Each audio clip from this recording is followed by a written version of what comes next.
O workshop ele foi desenhado para justamente trazer cientistas da América Latina que trabalham nessas duas grandes áreas tão importantes para essa região. Então, a parte de descoberta de fármacos é uma área que a gente vem buscando nos últimos anos avançar no Brasil e, ao mesmo tempo, a gente teve grandes desenvolvimentos recentes aqui na América Latina. Dentre eles, destaca-se a implementação dos Sirius e o parque de microscopia do LN Nano, além de várias outras coisas que a gente tem aqui no CNPEM para fazer biologia estrutural integrativa de ponta. Decidí participar porque encontré en este workshop una gran oportunidad para aprender un poco más, para poder entender paso a paso cuál es el enfoque para bioprospección, el High Throughput Screening. Y bueno, esto ha sido deslumbrante para mí, ha sido increíble poder entender el flujo de trabajo que vamos a llevar a cabo en esta colaboración y bueno, qué impacto puede tener a futuro para el drug discovery. Esse curso ele trouxe também para a gente uma oportunidade de trabalhar de uma forma muito integrativa na organização do curso também.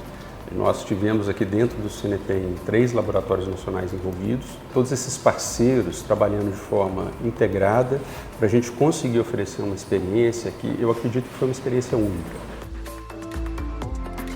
In Europe we have several of these workshops, mostly lecture-based or practical workshops, and we've just organized last year a similar workshop in Africa.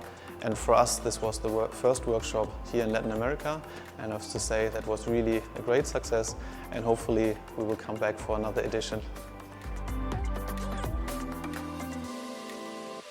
Dos nossos projetos onde estamos envolvidos tem a ver com desenvolvimento de novos modelos terapêuticos que utilizam a degradação de proteínas em células, que é uma maneira completamente radical e diferente da terapia mais corrente que as pessoas conhecem. Estamos desarrollando en productos naturales para así también tener la oportunidad de plantear los distintos modelos de cribado que estamos desarrollando en el centro. Realmente ha sido un placer el poder compartir los últimos avances que también estamos desarrollando en la organización. Totalmente impressionante, assim.